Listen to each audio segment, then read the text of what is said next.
नमस्कार, मी रुशाली यादव सारंग। आता आपण पाहणार आहोत महाफास्ट 50 बातम्या। अजित पवार गटाचे मंत्री आणि आमदार सिद्धिविनायकाचं दर्शन घेणार। आगामी निवडणुकांसाठी अजित पवार गट बाप्पाला साकडं घालणार।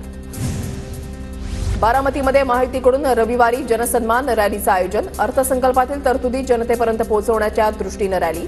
मुख्यमंत्री आणि उपमुख्यमंत्री उपस्थित राहण्याची शक्यता।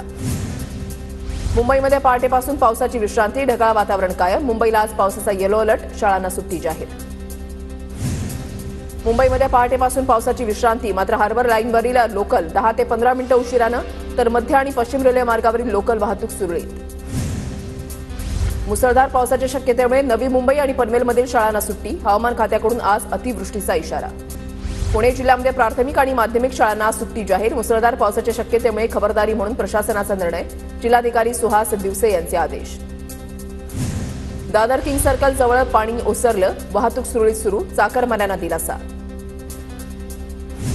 मुंबईच्या धरणातील पाणीसाठ्यामध्ये वाढ, 5.5% गेलेला पाणीसाठा मुसळधार पावसामुळे 18%वर। मुंबईतल्या परळमध्ये धोकादायक भिंत कोसळली, कोणतीही जीवितहानी नाही।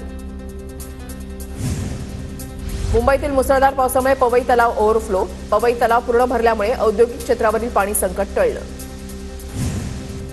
मुंबईला रेड अलर्ट देण्यात आल्यामुळे महानगरपालिकेची यंत्रणा सज्ज। महानगरपालिका आयुक्त भूषण गगराणी स्वतः आपत्कालीन विभागामध्ये उपस्थित। रायगड जिल्ह्याला मुसळधार पावसाचा मोठा फटका। रायगडवाडी इथून वाहून गेलेला तरुण अद्याप बेपत्ता। मुसळधार पावसामुळे मुंबई गोवा हायवेची पुन्हा चाळण। रायगडमधील धोकादायक पर्यटन स्थळांवर पर्यटकांना बंदी।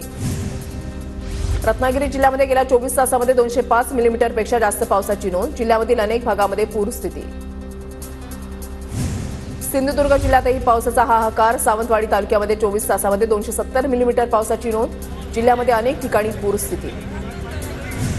नागपूरमध्ये पडलेल्या मुसळधार पावसामुळे वाडी शहरामध्ये दुकानामध्ये शिरलं पाणी। रात्री नागपूर जिल्ह्यातील काही भागामध्ये मुसळधार पाऊस।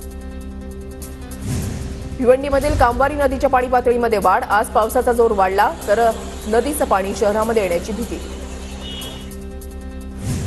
बुलडाण्याच्या शेगावमधील एकफळमध्ये पूर सदृश्य परिस्थिती। स्प्रिंकलर पाईप आणि शेती उपयोगी साहित्य वाहून गेल्यानं शेतकरी संकटात। वसई, विरार आणि नालासोपाऱ्यामध्ये रात्रभर रिमझिम पाऊस। सकाळपासून मात्र पावसाची उघडीप। पालघर जिल्ह्याला हवामान खात्याचा ऑरेंज अलर्ट। रायगडमधल्या मुरुड तालुक्यामधला चिकणी पूल अतिवृष्टीमुळे खचला। बॅरिकेटिंग करून खचलेल्या बाजूकडची वाहतूक बंद। एकेरी वाहतूक सुरू। राष्ट्रवादी शरदचंद्र पवार पक्षाला निवडणूक आयोगाची मान्यता। निवडणूक आयोगासमोर झालेल्या सुनावणीनंतर पवार गटाला दिलासा। आता शरदचंद्र पवार राष्ट्रवादी पक्षाला देणगी स्वीकारता येणार। तुतारी चिन्ह असणाऱ्या ठिकाणी पिपाणी चिन्ह नको। शरद पवार गटाची निवडणूक आयोगामध्ये याचिका, तर आम्ही अभ्यास करू, निवडणूक आयोगाचं उत्तर। प्रभारी भूपेंद्र यादव आणि सहप्रभारी अश्विनी वैष्णव यांनी घेतली भाजपच्या आयटी प्रमुख, माध्यम प्रमुख आणि प्रवक्त्यांची उलट तपासणी। विधानसभेसाठी तुमची रणनीती नेमकी काय? प्रभारी आणि सहप्रभारींचा सवाल। विधान परिषद निवडणुकीसाठी भाजपकडून खबरदारी, मतांची फाटाफूट होऊ नये यासाठी भाजपच्या सर्व आमदारांना हॉटेलमध्ये ठेवणार।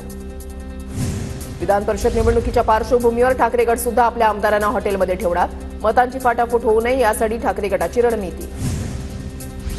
तर आम्ही 12 आमदार आहोत आणि आम्ही आमच्या घरी राहणार, साहेब सांगतील तसं होईल। जितेंद्र आव्हाडांची प्रतिक्रिया, तर सगळ्या पक्षांनी याबाबत गांभीर्यानं विचार करावा, सुप्रिया सुळेंचा सल्ला। शरद पवारांकडून रोहित पवार पाटलांच्या उमेदवारीचे संकेत। रोहितला ताकद द्या, तो कसर भरून काढेल, शरद पवारांचं वक्तव्य। विधानसभेचा पहिला निकाल तासगावमधून असेल, वडिलांनी दिलेला शब्द मी पूर्ण करणार, रोहित पाटलांचा निर्धार। राज्य शासनाकडून स्वमालकीच्या जागेमध्ये दरवर्षी 5000 स्मार्ट अंगणवाड्या सुरू केल्या जाणार।